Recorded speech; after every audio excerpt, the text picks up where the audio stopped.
اور قابل قدر بزرگوں، عزیز نوجوانوں، سننے والے تمام مومن سامعین سامعات، السلام علیکم ورحمۃ اللہ تعالی وبرکاتہ۔ الحمدللہ، ماہ مبارک رمضان کریم کی سعادتوں کے ساتھ اور اس کی برکتوں کے سائے میں شوال المکرم اور اس کے اہم دن عید الفطر کے بعد شوال کا آج پہلا جمعہ مبارکہ ہم اور آپ اللہ کے حضور خانہ خدا جامع مسجد طیبہ میں حاضر اور اکٹھا ہیں۔ رب تبارک و تعالی اس عظیم اجتماع پر اپنی رحمتوں کی برکھا برسائے۔ بلا شبہ رمضان شریف کی وہ رحمتیں اور برکتیں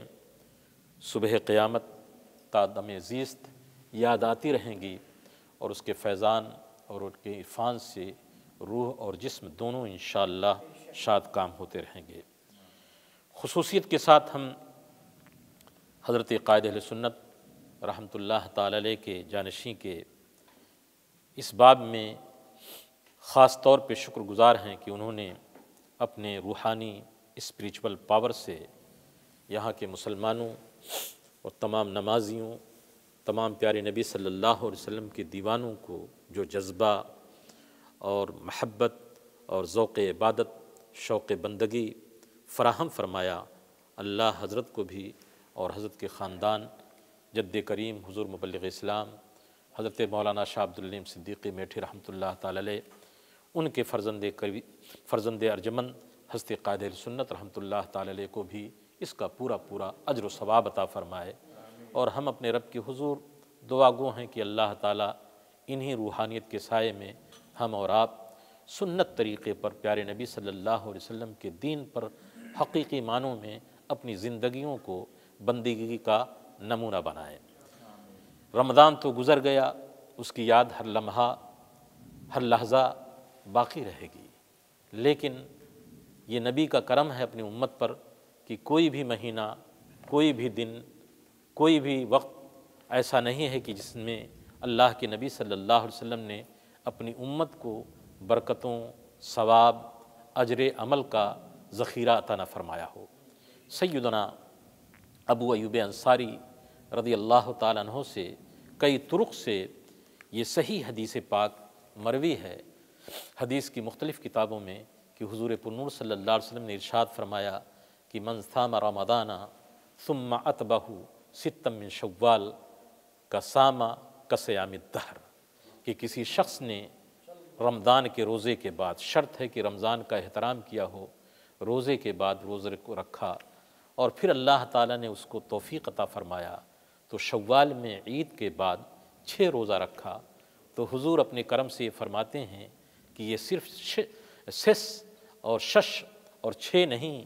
بلکہ اس کا یہ 6 روزہ اپنی برکت کے اعتبار سے ان رحمتوں کا حامل ہے، گویا اس نے زمانے بھر روزہ رکھا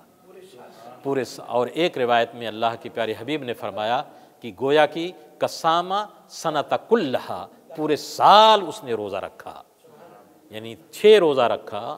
تو ایسا ہوا گویا کہ پورا سال اس نے روزہ رکھا۔ علماء اور محققین فرماتے ہیں بات دراصل یہ ہے کہ دیکھیے 30 روزے رمضان کریم کے اور 6 روزے یہ شوال کے جو سنت ہیں، نفل کے ہیں، تو 36 تقریباً ہوئے۔ 36 کو 10 میں ضرب دیا جائے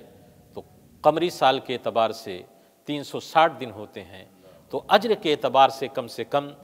360 دنوں کے روزے کا ثواب رب تبارک و تعالیٰ نے اپنے اس بندے کو عطا فرمایا، کیونکہ اللہ کا یہ وعدہ ہے، اللہ کا قانون ہے، یہ اس کے سنت کریمہ ہے کہ جو بھی نیکی کرتا ہے تو کم سے کم بعشر امثالہا، کم سے کم اسے ایک نیکی کا 10 ملتا ہے، تو 10 کو 36 میں آپ ضرب کریں گے تو 360 بنیں گے۔ اسی لیے پیغمبر کائنات جی قمری سال کے اعتبار سے جی حضور 360 بنتے ہیں، تو اللہ کا یہ اپنے حبیب کی امت پر بہت بڑا کرم ہے۔ اسی لیے اللہ کے پیارے حبیب نے فرمایا، حضور یہ چاہتے ہیں، حضور کی رحمت کا تقاضا یہ ہے، حضور پرنور صلی اللہ علیہ وسلم اپنی امت کو کل قیامت کے دن، اپنی امت کو قبر میں، اپنی امت کو برزخ میں اس قدر دھلا دھلایا، روشن چہرہ فرشتوں کے سامنے پیش کرنا چاہتے ہیں کہ اعمال کے ثواب کی ایسی گٹھری ان کے ساتھ جائے کہ ان کی قبر بھی روشن ہو جائے، اور میدان محشر میں بھی جب جائیں تو سائے رحمت کے ساتھ میں رہیں، اللہ کے کرم کے سائے میں رہیں۔ حضور فرماتے ہیں کہ اس نے روزہ رکھا تو گویا کہ فرمایا میرے آقا نے کہ من صام رمضان ثم اتبعہ ستا من شوال، 6 روزے اس نے شوال کے عید کے بعد رکھے تو حضور فرماتے ہیں کہ وہ ایسا ہو گیا کہ یوم من ولدتہ امہ، ایسا پاک و صاف ہو جاتا ہے گناہوں سے گویا آج ہی اس کی ماں نے اس کو پیدا کیا، پاک و صاف ستھرا ہو کر کے۔ تو رمضان کی یہ برکتیں، اس کے حسنات، اس کے تمام فیض و عرفان ہیں، قائم ہیں، اسی لیے دعا کرنی چاہیے کہ رمضان کے بعد بھی اس فیضان کے وفور کو، عرفان کے جذبے کو، عبادت کے اس جذبے کو رب تبارک و تعالی ہمارے دلوں میں باقی رکھے، اور ہم اسی محبت کے ساتھ اللہ کی حضور بندگی پیش کرتے رہیں، اللہ کی حضور اعمال صالحہ خلوص نیت کے ساتھ، خشوع و خضوع کے ساتھ کرتے رہیں۔ اس لیے عزیزان ملت اسلامیہ وہ خوش نصیب ہیں جن کو اللہ تعالیٰ ان نعمتوں کی توفیق عطا فرماتا ہے۔ ویسے پوری زندگی دوستو یہ عبارت نام ہے بندگی، کہ ہم اور آپ اسی لیے پیدا کیے گئے ہیں کہ ہم اللہ رب العزت کی بندگی کریں، اس کی عبادت کریں، لیکن بندگی میں، اعمال صالحہ میں رب نے اپنے محبوب کی امت کو نماز ایسی اہم عبادت اور افضل اعمال میں ایسا مخصوص طریقہ عطا فرمایا ہے کہ پوری انسانیت ہی میں نہیں بلکہ پوری مخلوقات میں رب تبارک و تعالیٰ نے اپنے حبیب کی امت کو ایک ایسی عبادت عطا فرما دی ہے کہ اس عبادت کا نمونہ، اس عبادت کی مثال، اس عبادت کی خصوصیت کہیں اور دوسری جگہ نہیں ملتی جو اللہ کے پیارے حبیب صلی اللہ علیہ وسلم کی امت کو عطا فرمایا ہے۔ حدیث کی کتابوں میں تفصیل کے ساتھ موجود ہے کہ اللہ تعالیٰ نے خاص طور پر فرشتوں کی 10 صفیں لمبی لمبی ہیں، ویسے انگنت بے شمار اس کے فرشتے ہیں، لیکن اللہ تعالیٰ نے مخصوص اعمال کے لیے، مخصوص عبادات کے لیے جو مخصوص فرشتوں کو بنایا ہے، وہ 10 ایسی لمبی نور کی صفیں ہیں کہ ان فرشتوں کو آپ دیکھیں کہ کوئی قیام میں ہے، کوئی قعود میں ہے، کوئی رکوع میں ہے، کوئی سجود میں ہے، کوئی تسبیح میں ہے، کوئی تحلیل میں ہے، یہ مختلف عبادات میں ہیں، اور مختلف عبادات میں، طریقے میں یہ فرشتے اللہ کے حضور لگے ہوئے ہیں۔ اور خصوصیت یہ ہے کہ جو فرشتہ قیام میں ہے، اب صبح قیامت تک اس کو قیام ہی کرنا ہے، جو فرشتہ سجدے میں ہے وہ صرف سجدے میں رہے گا، جو فرشتہ رکوع میں ہے وہ صرف رکوع میں رہے گا، جو فرشتہ تسبیح کر رہا ہے وہ صرف تسبیح میں رہے گا، جو فرشتہ قعود میں رہے گا وہ فرشتہ صرف قعود میں رہے گا، اور کوئی دوسری عبادت کے لیے اللہ نے ان کو مکلف نہیں کیا۔ لیکن سبحان اللہ، اللہ رب العزت نے اپنے پیارے حبیب کی امت کو نماز ایک ایسی عبادت عطا فرمائی کہ ان تمام عبادات کے مجموعے کو، نچوڑ اور خلاصے کو رب تبارک و تعالیٰ نے اپنے حبیب کی امت کو، اپنے حبیب کے دیوانوں کو عطا فرما دیا کہ اس نماز میں قیام بھی ہے، اس نماز میں رکوع بھی ہے، اس نماز میں سجدہ بھی ہے، اس نماز میں قومہ بھی ہے، اس نماز میں جلسہ بھی ہے، اس نماز میں تسبیح بھی ہے، اس نماز میں تحمید بھی ہے۔ اور وہ فرشتے رش کرتے ہیں کہ کاش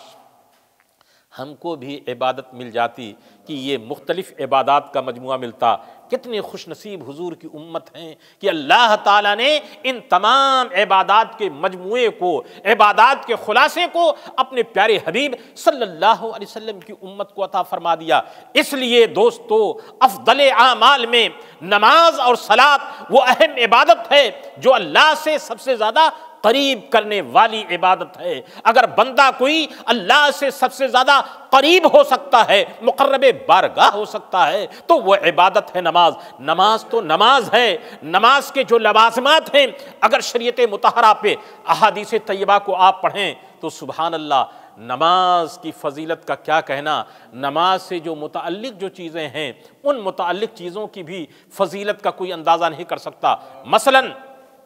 نماز سے پہلے اذان ہے، نماز سے پہلے اذان ہے، یہ اذان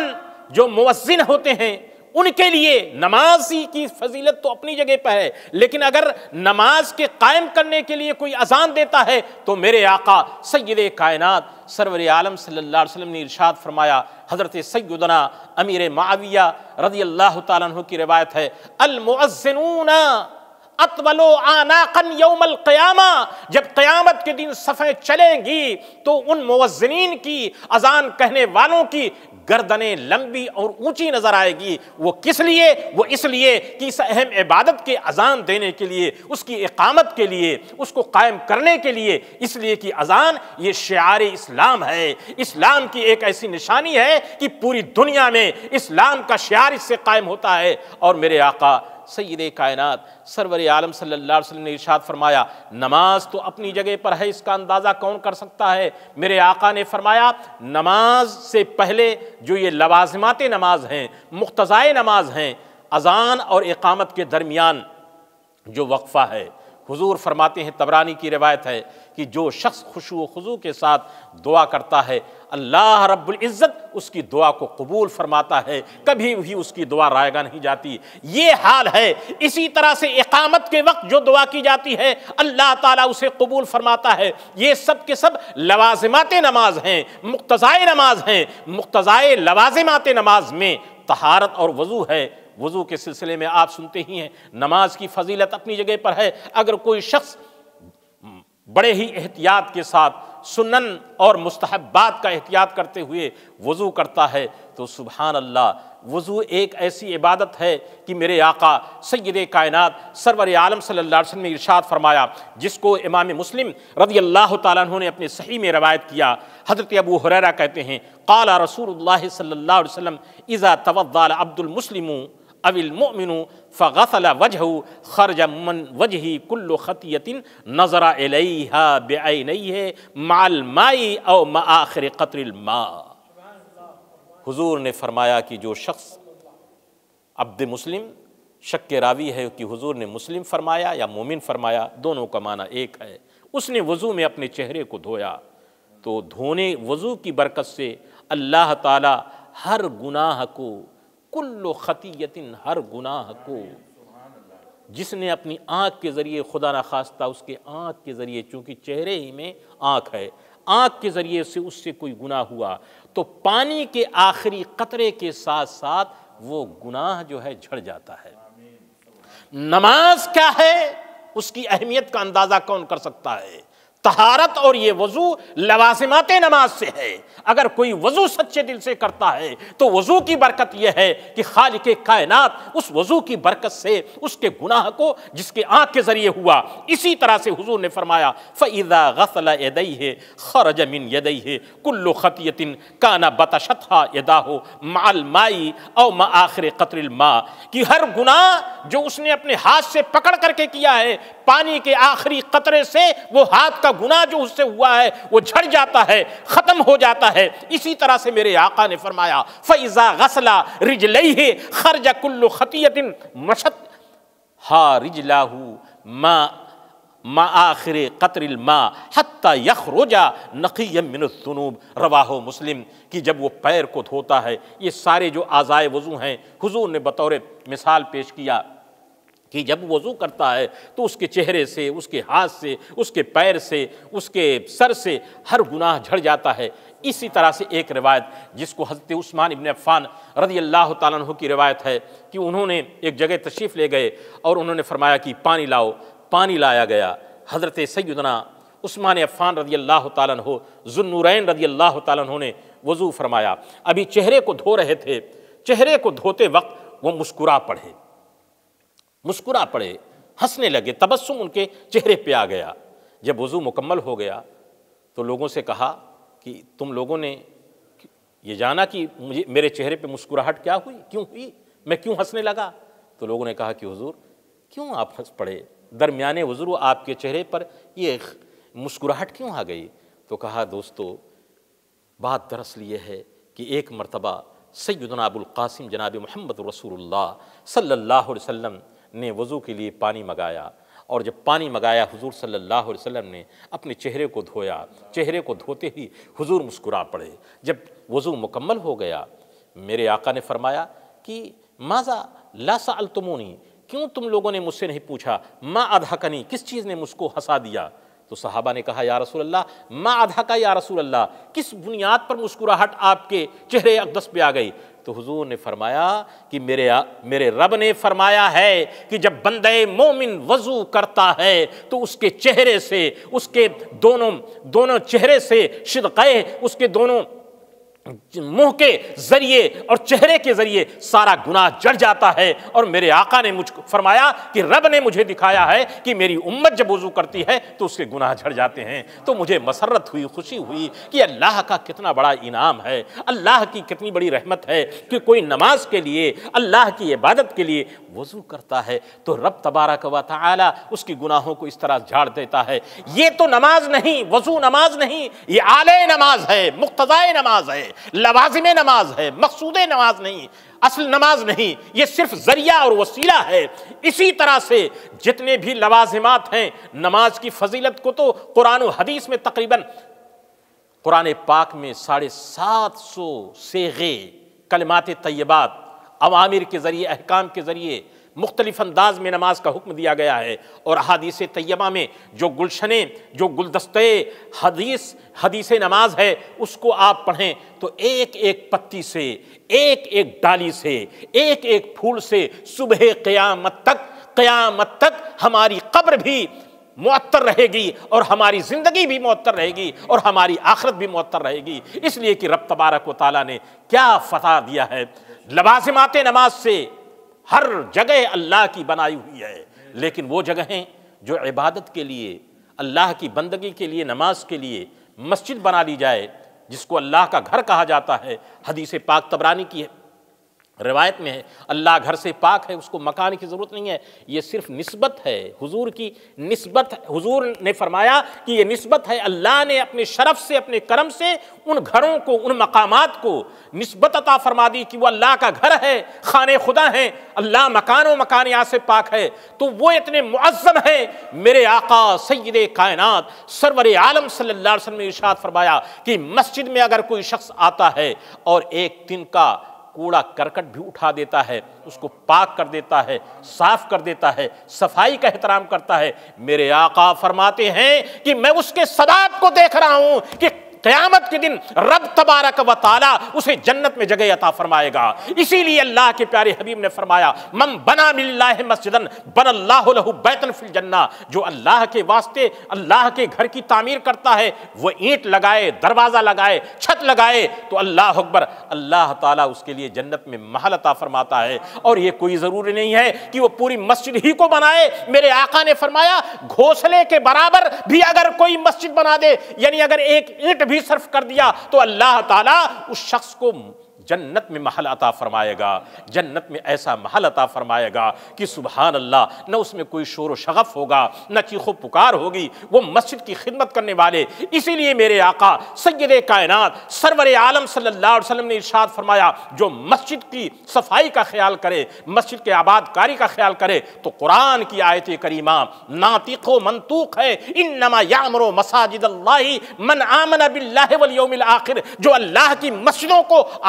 کرتے ہیں، تعمیر کرتے ہیں، اس کی آباد کاری کے لیے، اس کی حفاظت کے لیے، صفائی کے لیے، اور اس کی ستھرائی کے لیے، نظافت کے لیے، آباد کاری کے لیے حصہ کرتے ہیں، تو اللہ رب العزت گواہی دیتا ہے کہ وہ مومن ہے اور یوم آخرت پر ایمان لانے والے ہیں۔ یہی وجہ ہے کہ حضرت سبحان اللہ سیدنا عمر فاروق رضی اللہ تعالیٰ عنہ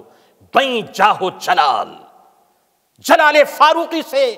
کفر لرزہ براندام تھا، لیکن دیکھو خدا کے گھر میں کس قدر بندگی کے ساتھ آتے ہیں۔ دونوں واقعہ ہے، ایک مرتبہ مسجد نبوی شریف سے قباء کی طرف تشریف لے گئے، اس لیے کہ حضور کا معمول تھا یوم السبت 17 داغ کو ہفتے کے دن حضور قباء تشریف لے جاتے تھے، اسی سنت کریمہ پر اکثر صحابہ کرام کا یہ عمل تھا، زندگی بھر سیدنا عمر فاروق رضی اللہ تعالیٰ عنہ کا بھی عمل تھا۔ مسجد نبوی سے قباء شریف تشریف لے گئے، اللہ اکبر، وہ قباء جو پہلی مسجد تعبیر کی گئی، اللہ تعالیٰ ان کو پسند کرتا ہے جس کی بنیاد تقویٰ پہ ہے اور طہارت کو پسند کرنے والے، پوری آیت کریمہ ہے۔ حضرت عمر نے ایک شخص سے کہا میرے بھائی کھجور کی ٹہنی لے آؤ، آپ نے اپنے جبے کو کسا، آپ کے ساتھ جو رومال جو کمر کو کسا، اور اس کے بعد پوری مسجد کو آپ نے اپنے دست پاک سے صاف کیا۔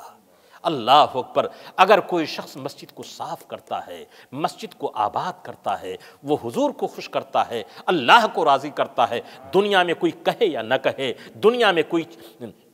شاباشی دے یا نہ دے، لیکن جو لوگ ہیں ایسا کریں جن بندگان خدا کو رب تبارک و تعالیٰ یہ توفیق خیر رفیق عطا فرماتا ہے، یہ اللہ کے پیارے حبیب کی طرف سے ان کو مزدہ ہے۔ حضرت عمر فاروق رضی اللہ تعالیٰ عنہ کا حال یہ تھا کہ ہر جمعہ کو اپنے دست مبارک سے مسجد کو دھونی دیتے تھے، خوشبو پھیلایا کرتے تھے، تاکہ آنے والے نمازیوں کو، آنے والے اللہ کے بندوں کو خوشبو سے ایک راحت ملے۔ یہ سنت طریقہ ہے، صحابہ کا طریقہ ہے۔ عرض کرنے کا مطلب یہ ہے کہ مسجد میں جو آ جائے، مسجد میں جو آ جائے وہ خدا کی پناہ میں آ جاتا ہے۔ مسجد سے جس کا دل لگ جائے وہ خدا کی پناہ میں لگ جاتا ہے۔ بلکہ ترمذی کی صحیح حدیث پاک میں ہے کہ سات وہ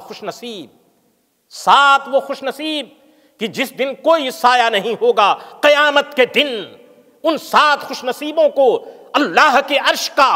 ٹھنڈا سایہ ہوگا۔ تیسرے نمبر پر میرے آقا نے فرمایا رجل قلبہ معلق بالمساجد۔ تیسرے نمبر پر حضور نے فرمایا کہ ایسا آدمی جس کا دل مسجد سے لگا ہوا ہو، جس کا دل مسجد کی تعمیر میں، مسجد کی خدمت میں، مسجد کی صفائی میں، مسجد کی آباد کاری میں، مسجد کی آباد میں لگا ہوا ہو، تو جس دن کوئی سایہ نہیں ہوگا، حشر کے دن اگر کوئی تلاش کرے گا، اللہ اکبر، سوا نیزے پہ ہوگا، کون سایہ پا سکتا ہے؟ لیکن وہ خوش نصیب 7 ایسے افراد ہیں، بڑی طویل حدیث ہے، میں تیسرے نمبر پر میرے آقا نے جو فرمایا رجل قلبہ معلق بالمساجد، وہ آدمی جس کا دل مسجد سے، یعنی مسجد سے محبت ہو، مسجد کو آباد کرنے کے لیے۔ کیوں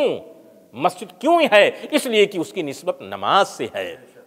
اس کی نسبت نماز کی اقامت کے لیے ہے۔ یہ مسجدیں اس لیے ہیں کہ اللہ کی عبادت کی جائے، اقامت صلاۃ ہو جائے۔ اسی لیے اللہ کے پیارے حبیب نے فرمایا سنو سنو، کل قیامت کے دن تمام گھر، تمام محلات ڈھہ جائیں گے، لیکن جو مسجدیں ہیں یہ ڈھہیں گے نہیں، بلکہ اللہ انہیں جنت میں جگہ عطا فرمائے گا۔ اور جن کا دل مسجدوں میں معلق رہتا ہے، سبحان اللہ، حضور نے فرمایا کہ جو شخص وضو کر کے اذان سے پہلے مسجد میں آ جائے اور نماز کا انتظار کرے، جو دعا کرے گا رب تبارک و تعالیٰ اس کی دعا کو قبول فرمائے گا۔ یہ ہے نماز سے متعلق چیزوں کا۔ اب آپ اندازہ کریں کہ جو اصل مقصود عبادت نماز ہے،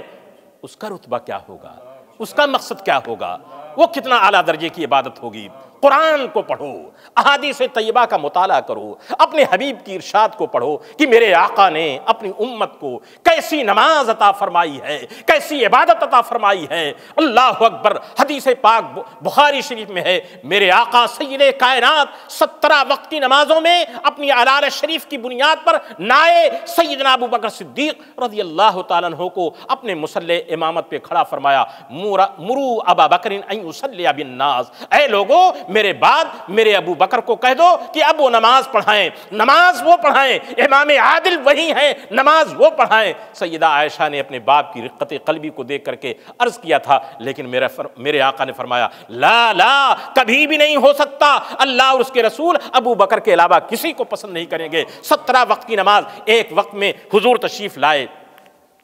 بہت ہی جس میں اطہر میں بظاہر نقاہت تھی۔ جب حضرت سیدنا ابو بکر صدیق کو معلوم ہوا تو آپ اپنے مصلی سے پیچھے آنے لگے، کیونکہ حضور تشریف لا رہے ہیں۔ یہ ادب تھا حضرت سیدنا ابو بکر۔ نماز کی حالت ہے، نماز کی حالت ہے، نماز محض صرف اللہ کے لیے ہے، یہ عبادت کسی کے لیے نہیں ہو سکتی، لیکن عبادت اللہ کے لیے ہے، تعظیم رسول اللہ کے لیے ہے۔ اسی لیے تعظیم میں تشہد بھی ہے، تعظیم میں درود شریف بھی ہے۔ تو تعظیم مصطفیٰ سے عبادت خدا میں کوئی خلل نہیں آتا، بلکہ تعظیم مصطفیٰ سے عبادت مقبول ہو جاتی ہے، مشرف ہو جاتی ہے۔ اسی لیے رب تبارک و تعالیٰ نے حکم یہ دیا ہے نماز میری پڑھو، سجدہ میرا کرو، رکوع میرا کرو، قیام میرا کرو، لیکن اس کو مقبول بنانے کے لیے آخر میں میرے نبی پر سلام پڑھ دو، آخر میں میرے نبی پر صلوات پڑھ دو۔ حضرت سیدنا ابو بکر صدیق پیچھے آنے لگے، میرے آقا نے اشارہ فرمایا۔ علماء فرماتے ہیں، صحابہ نے فرمایا کہ حضرت ابو بکر صدیق رضی اللہ تعالیٰ عنہ نے حضور کی اقتداء میں نماز پڑھی اور تمام صحابہ نے سیدنا ابو بکر صدیق کی اقتداء میں نماز پڑھی، اس لیے کہ وہ ہو ہی نہیں سکتا تھا کہ حضرت ابو بکر صدیق حضور سے آگے بڑھیں۔ عرض کرنے کا مطلب یہ ہے کہ یہ 17 وقت کے جو حالات تھے، ایک مرتبہ اپنے پردے پاک کو جو خردین تھا حضور نے تھوڑا سا سرکایا، اللہ اکبر، صحابہ فرماتے ہیں کہ حضور ہمارے جیسے پردے کی کھڑکھڑاہٹ معلوم ہوئی، کعبہ کی طرف تھے، قبلہ کی طرف تھے، لیکن چہرہ مصطفیٰ کی طرف پھر گیا۔ یہ بخاری کی حدیث ہے، اور اسی حدیث پاک میں ہے کہ جب چہرے پاک کو دیکھا تو ایسا لگتا تھا کہ مصحف کا، قرآن پاک کا سبحان اللہ چمکتا ہوا ہیرے کی طرح، موتی کی طرح، چاندنی کی طرح چمکتا ہوا چہرے پاک تھا۔ اس وقت میرے آقا نے فرمایا، لوگوں میں اپنی امت سے مطمئن ہو گیا، جسے اقامت صلاۃ کے لیے میں نے قائم کیا تھا، میری امت اسی پہ قائم و دائم ہے۔ یہ نماز قیامت تک رہے گی، اس لیے کہ مومنین کا طریقہ ہے، مسلمانوں کا طریقہ ہے، یہ اللہ کی عبادت کرتے ہیں، نماز کو قائم کرتے ہیں۔ حضرت ابراہیم نے جو دعا کی تھی وہ دعا مقبول ہوئی، انبیاء کرام نے جو دعا کی تھی اور میرے آقا نے جو دعا فرمائی، اس لیے صبح قیامت ایک مسجدیں رہیں گی، یہ نماز، یہ عبادات۔ اس لیے عزیزان ملت اسلامیہ، میں نے یہ چند لوازمات کی بات اس لیے کر دیا کہ ہمارے اور آپ سب کے قلب محزون ہیں۔ آپ نے بڑی محبت سے اس خطۂ ارض میں، اللہ اکبر، خطۂ ارض میں آپ نے ہالینڈ میں، یورپ میں مسجد کو قائم، حضرت قائد اہل سنت رحمۃ اللہ تعالی علیہ نے اس کو قائم فرمایا، لوگوں کو ترغیب دی، خود اس کی رہنمائی فرمائی، قیادت فرمائی۔ آج حالات کے پیش نظر بہت سارے ہمارے مسلمان بھائی، ہم جانتے ہیں کہ ان کے دل کتنے محزون ہیں، لیکن میں عرض کرنا چاہتا ہوں کہ دوستو، آپ تھوڑی سی دوری پہ ضرور ہیں، لیکن وہ قلبہ معلق بالمساجد، اپنے دلوں کو مسجدوں سے معلق رکھیے تو اللہ تعالیٰ آپ کو ثواب عطا فرمائے گا۔ آپ جہاں بھی نماز پڑھیں گے، یہ چند دن کی بات ہے، انشاءاللہ یہ حالات درست ہو جائیں گے۔ دعا آپ کریں، حضرت دعا فرماتے ہیں انشاءاللہ وقت آئے گا، پورے شانہ بشانہ، پورے ازدحام کے ساتھ، پوری رونق کے ساتھ، یہ رب کی مشیت ہے، رب بہتر جانتا ہے کہ کب یہ وقت آئے گا، لیکن وقت ضرور آئے گا۔ آپ دعا کریں اور جہاں بھی رہیں اپنے دلوں کو نماز سے، اپنے دلوں کو اقامت صلاۃ سے، اپنے دلوں کو مساجد سے معلق رکھیں۔ میں نے ٹوٹے پھوٹے کج مج لفظوں میں یہ چند باتیں اس لیے عرض کر دی ہیں، جو میرے بھائی، جو میری بہنیں، جو میرے آقا صلی اللہ علیہ وسلم کے دیوانے ہیں، وہ اپنے دلوں کو مسجدوں سے معلق رکھیں، اس لیے کہ اس دیار غیر میں ہماری حفاظت کے لیے اگر کوئی جگہ قلعہ ہے، حسن حسین ہے، حفاظت کر سکتی ہے تو اللہ کی وہ مسجدیں ہیں۔ اللہ کی مسجدوں کو آباد کریں، آزاد اس طرح سے کریں کہ کل قیامت کے دن جب حشر ہو تو حضور کی بارگاہ میں ہم اپنی مسجدوں کے ساتھ جائیں۔ اللہ تعالی ہماری عبادتوں کو قبول فرمائے۔ اور مسجد یہ گواہی، یقیناً یہ مسجد گواہی دے گی کل قیامت کے دن، ہمارے